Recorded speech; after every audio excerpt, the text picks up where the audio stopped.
Hello दोस्तों, नमस्ते, राधे राधे, जय श्री कृष्ण।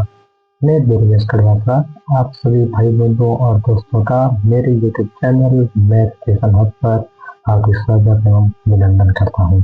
चलते हैं नया साल नई उमंग के साथ में, नए हौसलों के साथ में चलते हैं एक नए सफर की ओर, जहाँ पर मैं दुर्गेश खड़वासा मैं आप सभी लोगों को विद्या अध्ययन के क्षेत्र में विशेष रूप से बीएसटीसी और पीटीटी की रीजनिंग और मैथ, उनके साथ में जो भी कंपटीशन एग्जाम है, पटवारी रेलवे, आपका जो भी B group railway B group हो गया, उनके साथ में ऑल कंपटीशन एग्जाम की मैथ और रीजनिंग फुल क्लासों के साथ में, फुल टाइपों के साथ में आपको करवाने जा रहा हूँ।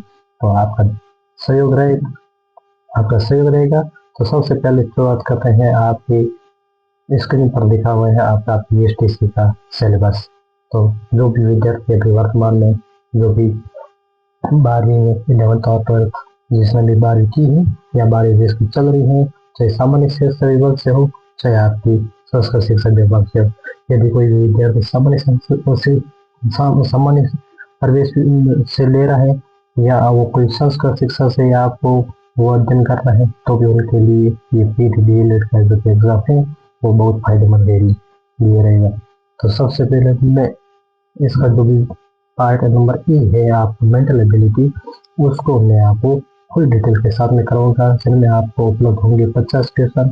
पर क्वेश्चन 3 नंबर के हिसाब से आपको 150 के नंबरों का आपको मैटर में अच्छी तरह से आपको यूट्यूब प्लेटफॉर्म के जरिए आपको उपलब्ध करवाने जा रहा हूँ, जिसमें प्रत्येक टॉपिक आपको फुल डिटेल के साथ में करवाया जाएगा। और उनके साथ में आपको फुल डिटेल के साथ में करवाने के अलावा भी आपको भी उपलब्ध रहेगा। तो उनके साथ चलते हैं आप मेंटल एबिलिटी पर। तो देखिएगा सिलेबस आपका क्या है। ये देखो आपका सिलेबस है। मैंने आपको कुछ महत्वपूर्ण टॉपिक है जो आपको निकाल के रखे हैं, उन टॉपिकों के हिसाब से मैं करेंगे, क्योंकि अपने कितने टॉपिक है, 21 टॉपिकों में से आपको ये 21 टॉपिक आपको सही ढंग से मैं करवाने जा रहा हूँ। तो सबसे पहले देखिएगा रीजनिंग की ओर बढ़ते हैं। तो सबसे पहले आपको सांकेतिक भाषा टॉपिक, डिकोडिंग और कोडिंग को आपको सही ढंग से पढ़ना पड़ेगा। वर्णमाला परीक्षण है, तो वर्णमाला परीक्षण में आपके अल्फाबेट जो कि ए से लेकर जेड तक के सब वर्ण है, उनको आपको याद रखना पड़ेंगे कि कौन सा क्रम किसका क्या है, जेड का क्या है, ए का क्या है, और अलग अलग का सरल परीक्षण है, उनको भी विस्तार करेंगे। तीसरा टॉपिक है श्रेणी। चौथा टॉपिक गणितीय संक्रिया। गणितीय संक्रिया में जोड़, बाकी, गुणा और भाग, इनका आपको विवरण और उन पर आधारित जो भी क्वेश्चन बनते हैं उनको सही तरीके से करना पड़ेगा। समरूपता का मतलब होता है समान होना। तो जो भी आपको 4 ऑप्शन दिए होते हैं, उन 4 ऑप्शनों में से 3 आपके ऑप्शन समान होंगे और चौथा ऑप्शन आपके अलग होगा। उनको आपको निकालना पड़ेगा। जो कि समरूपता, चाहे वो आकृति हो, चाहे वो नाम हो, चाहे देशों के नाम हो, या कोई भी और भी टॉपिक हो उससे संबंधित हो, सभी में समरूपता का टॉपिक रहेगा। फिर आता है अगला टॉपिक वर्गीकरण। वर्गीकरण में भी आपको फुल डिटेल्स आपने सिलेबस में मिलेगा। सार्थक कर्म, कर्म परीक्षण, जैसे क्लास के अंदर आप बैठे हो, तो क्लास के अंदर बैठे हो, उनका कर्म क्या है, तो ऊपर से राम का 15वां स्थान है और नीचे से आपका उसका राम का 16वां स्थान है, तो कुल कितने विद्यार्थी हुए, उन विद्यार्थी को दाएं बाएं पलट दिया जाता है या स्थान चेंज कर दिया जाता है, तब उनका कर्म क्या रहेगा। फिर अगला टॉपिक है दिशा परीक्षण का। दिशा परीक्षण का मतलब है आपको पहले तो 4 दिशाएं नहीं, नॉर्मल 8 दिशाएं होती है, 8 दिशाओं का आपको जिक्र करना पड़ेगा, उनको याद रखनी पड़ेगी। लेफ्ट और राइट, दाया और बाया, उनका आपको देखना पड़ेगा कि दाया और कौन सा पक्ष है, बाया पक्ष कौन सा है, दाएं कैसे मुड़ना होता है, बाएं कैसे मुड़ना होता है, वो चीज आपको देखनी पड़ेगी। उनके अलावा जब आप देखते हो ऊपर कैलेंडर, तो कैलेंडर क्या है, तो कैलेंडर में आपको पूरा फुल डिटेल के साथ में देखना पड़ेगा कि ये 365 दिन होते हैं। 365 दिन के साथ में आपके 52 सप्ताह, उनके साथ में आपके घंटों का और मिनटों का और सेकंडों का जो भी आपकी घड़ी होती है, घड़ी के अंदर जो सुई होते हैं, उन सुइयों के बीच में अलग अलग प्रकार के कोण कैसे बढ़ते हैं, उन सभी कोणों को भी आपको देखना पड़ेगा, कोणों को भी देखना पड़ेगा। फिर अगला टॉपिक है अपना घड़ी। घड़ी में भी घड़ी हो गया। उसके बाद अगला टॉपिक है आपका कर्म परीक्षण। कर्म परीक्षण का मतलब है जो भी सिटिंग व्यवस्था है, यहाँ पर रैंकिंग में कर्म कौन सा है वो है। व्यवस्थित कर्म मतलब आप जो भी क्लास के अंदर आप बैठे हो, आपकी जगह चेंज कर दी जाती है या दाएं बाएं किसको किधर किधर बैठाया जाता है, अपना वो सिटिंग अरेंजमेंट मतलब आपको जगह कैसे आप बैठ रहे हो कैसे नहीं बैठ रहे हो क्लास के अंदर, या एग्जाम्पल कोई टेबल है या आप वो चक्कर में बैठ रहे हो तो कौन सा किसके दाएं बाएं बैठा है वो आपको लेना पड़ेगा। रिश्ता संबंधी है, रिश्ता संबंधी में आपके तो आपको ये जानकारी रखनी पड़ेगी कि आप में रिश्ता संबंधी जैसे जो भी आपके नॉर्मल रिश्ते में आपको कौन क्या लगते हैं, किसका कौन सा लगता है, जो भी आपकी बुआ है दादी है उनका रिलेशन आपस में किसका क्या है, मामा का भाई क्या है, मम्मी की बहन कौन सी है, अपनी मम्मी की बहन अपनी क्या लगती है, वो चीज़ें आपको देखनी पड़ती हैं। उसके बाद में जैसे लुप्त संख्या है, लुप्त संख्या है तो उसमें आपको गोला मिलेगा या आपको वर्गाकार आकृति दे दी, उसमें अलग अलग संख्या दे दी, अलग अलग आंकड़े दे दिए, उनके हिसाब से आपको टॉपिक मिलेगा। वैन आरेख हो गया, पासा हो गया, पासा जैसे आपका दिए क्यूब होती है, क्यूब आपने नॉर्मल देखी है जो भी लूडो गेम खेलते हो, जो भी लूडो गेम खेलते हो उसमें एक घना आकार का सॉरी घन के आकार का एक आप एक पासा होता है, डिस्क होती है जिसके अंदर एक से लेकर आपके 6 अंक होते हैं, उनको विस्तार पूर्वक आपको उसका टॉपिक समझाया जाएगा। उसके बाद में अगला टॉपिक है घन घनाभ, तो घन घनाभ भी उसके बाद अगला टॉपिक है अपने 4 टॉपिक और आगे कथन निष्कर्ष, दर्पण प्रतिबिंब, बिल प्रतिबिंब और अंक प्रयोग करना। कथन निष्कर्ष, कथन निष्कर्ष में आपको यदि आपने वेन आरेख या वेन डायग्राम यदि आपने ढंग से पढ़ा है तो वेन आरेख यदि आपने सही ढंग से आपके समझ आ गए हैं तो आपको कथन निष्कर्ष में कोई प्रॉब्लम नहीं होगी। इनमें मुख्य रूप से 2 शब्द होते हैं, एक होता है सभी और एक होता है कुछ। सभी और कुछ को लेना है और उनका कैसे नियम होते हैं, कैसे आपको तरीका निकालना होता है वो टॉपिक आपको ध्यान बताए। दर्पण प्रतिबिंब, दर्पण प्रतिबिंब मतलब जो भी अपने घर के अंदर नॉर्मल कांच होता है उस कांच के अंदर जो भी चेहरा देख रहे हो तो अपना देख लो, जो आप कांच के अंदर हाथ खड़ा कर रहे हो वो अपना उल्टा होगा हाथ, वो उनका प्रतिबिंब अलग बनता है। और जल प्रतिबिंब है तो जल प्रतिबिंब में आपका प्रतिबिंब वाटर के अंदर अलग बढ़ेगा और मिरर के अंदर आपका दर्पण प्रतिबिंब अलग बढ़ेगा। फिर आता है अगला टॉपिक आकृति और गणना। आकृति गणना है तो आप जैसे कोई भी आकृति गण रहे हो उन आकृतियों को कैसे गणोगे, जैसे अलग अलग टाइप की अपनी आकृति आती है, जैसे आपकी हो गई वर्ग, और वर्ग के अंदर आप वो कैसे कैसे आकृति गणोगे कि इसमें वर्ग कितने हो गए, कुल वर्गों की संख्या कैसे होती है, कुछ नियम होते हैं, कुछ सीधे तरीके होते हैं। ये जैसे त्रिभुज है तो त्रिभुज के अंदर अपने कुल कितने त्रिभुज हुए, कुल कितने त्रिभुजों की संख्या है वो आपको टॉपिक देना पड़ता है। कुल कितने त्रिभुज हुए, कुल कितने वर्ग हुए, अलग अलग आपके आकार है। आयत हो गई उनके अंदर आपको कुल कितने त्रिभुज मिलेंगे, जैसे ये टॉपिक आपको अलग अलग आकृति देगी। अब बताइए इसके अंदर कितने त्रिभुज हुए, उस प्रकार से फुल डिटेल के साथ में आपको ये सर्विस करवाया जाएगा। तो आपको ये देखना है कि मुख्य रूप से जो भी ये अपना 21 टॉपिक है, 21 टॉपिकों को तो मेन मुख्य रूप से आपको बीएसटीसी और पीटी के जो भी विद्यार्थी हैं उनको आपको इन टॉपिकों को तो अच्छी तरह से पढ़ना ही पढ़ना है।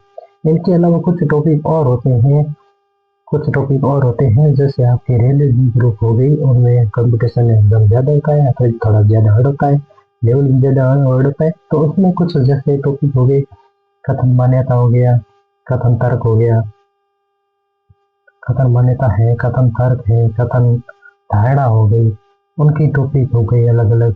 और उनके साथ में एक टॉपिक बढ़ जाता है इनपुट और आउटपुट का, इनपुट और आउटपुट का वो टॉपिक भी आपको उनके हिसाब से ही समझना पड़ता है। उनके फिक्स नियम कानून होते हैं, जैसा क्वेश्चन आपको दिया होता है उन क्वेश्चन के अंदर जो आपके इनपुट आपकी डाली हुई है, इनपुट डाली हुई है उनके हिसाब से आगे वाले स्टेपों में आपको आउटपुट भी रखनी होती है। तो ये आपके मुख्य ये जो 4 टॉपिक है, इन 4 टॉपिकों को रेलवे ग्रुप वाले विद्यार्थी अच्छी तरह से पढ़ सकते हैं। और धीरे धीरे जैसे जैसे कंटेंट आता जाएगा उन कंटेंटों के हिसाब से आपको टॉपिक करवाया जाएगा। तो जो भी आपका सिलेबस है इनमें मैंने अभी तक जो भी विवरण दिया है वो आपको इस मेंटल एबिलिटी या कह दो इस मानसिक योग्यता के 50 क्वेश्चनों का दिया है। तो पर क्वेश्चन 50 का, पर क्वेश्चन 3 नंबर का है, टोटल 50 क्वेश्चन है, 150 नंबर हो गए। ये तो बात हो गई अपने मेंटल एबिलिटी। फिर दूसरा भाग देखो, दूसरे भाग में जनरल अवेयरनेस का मतलब होता है नॉर्मल मतलब सामान्य जानकारी। और राजस्थान यानी राजस्थान की, तो राजस्थान की सामान्य जानकारी है। राजस्थान की सामान्य जानकारी में आप देखो कि आपके जो भी आपके राजस्थान है तो राजस्थान की एक आर्ट हो गई, मतलब कला संस्कृति हो गई, और उसके साथ में हिस्ट्री हो गई मतलब इतिहास हो गई, और एक आपकी होगी जियोग्राफी मतलब भूगोल। तो जियोग्राफी मतलब आपके भूगोल टॉपिक। तो इन भूगोल ये 3 टॉपिक है आजकल का जो भी ट्रेंड चल रहा है, जो कि एग्जाम करवा रही है बीएसटीसी पीटीईटी, जो भी ऑल कंप्यूटर एग्जाम है। उन ऑल कंप्यूटर एग्जाम में आज जो भी ट्रेंड चल रहा है उन ट्रेंड के हिसाब से इनका ज्यादा फोकस किस पर कर रहा है, ज्यादा फोकस जीके वाले पार्ट में कर रहा है। और जो भी आपकी 9 से 6 से लेकर 12 तक का जो भी मैटर है राजस्थान अध्ययन का, या का 6 से 10वीं तक का जो भी मैटर है आपका राजस्थान अध्ययन का, उस राजस्थान अध्ययन की जो भी किताबें हैं आपकी, उन किताबों के अंदर से इस भाग का लगभग 20 और पीटीटी में तो लगभग 100% ही क्वेश्चन उन 9-10 की जो भी बुकें हैं राजस्थान के सामान्य ज्ञान की, राजस्थान की, उनके अंदर से आ देंगे। और उनके बाद में जो भी आपका टॉपिक बच रहा है, जैसे ये शिक्षण अभिरुचि। शिक्षण अभिरुचि का मतलब नॉर्मल इसमें एक इतनी चीज ध्यान रखनी है कि बालक और शिक्षक, ठीक है, बालक और शिक्षक के बीच में क्या संबंध है, इससे बार क्वेश्चन नहीं पड़ता है। तो बालक शिक्षक और उन शिक्षकों के साथ में बालक और शिक्षक का जो भी आपका पॉइंट है उससे बार आपका टॉपिक नहीं जाएगा।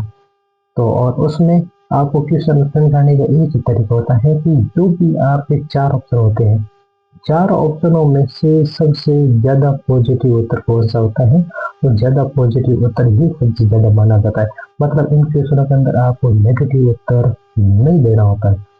तो यदि आप में क्षमता है बढ़िया ढंग से समझने की, तो आप शिक्षण विधि जो भी शिक्षण विधि क्षमता है उसको आप अच्छी तरह से कर सकते हैं। चौथा पॉइंट आता है आपका 2 भाग कौन सा, लैंग्वेज एबिलिटी, मतलब आपकी भाषा योग्यता। भाषा योग्यता में हमारा देखो एक अंग्रेजी दिख रही 20 क्वेश्चनों की, और एक दिखता है दूसरा भाग जिसमें संस्कृत और हिंदी ये दोनों ऑप्शन के अंदर आ रही है 8वां। इसका मतलब ये क्या होगा, तो इसमें बात आपको ये देखनी है कि जैसे हमारा 2 भाग है तो 2 भाग के 2 पार्ट बना लो, 2 भाग के 2 पार्ट बना लो। उसमें आपको ये देखना है कि एक तो इंग्लिश है, वो अंग्रेजी तो आपकी 20 क्वेश्चनों की आपके दोनों पार्ट में फिक्स है। तो 20 क्वेश्चन और 3 प्रत्येक क्वेश्चन का 3 नंबर, 60 अंक का ये मैटर हो गया।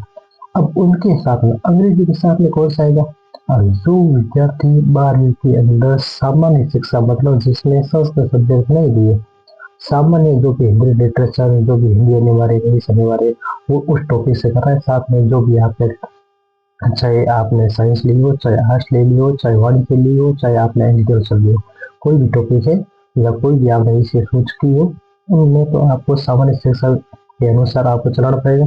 तो वहां पर आपको अंग्रेजी के साथ में कौन सी सब्जेक्ट लेनी पड़ेगी, हिंदी, और इसके 90 नंबर तो ये तो आपको देखने हैं इसमें हिंदी में।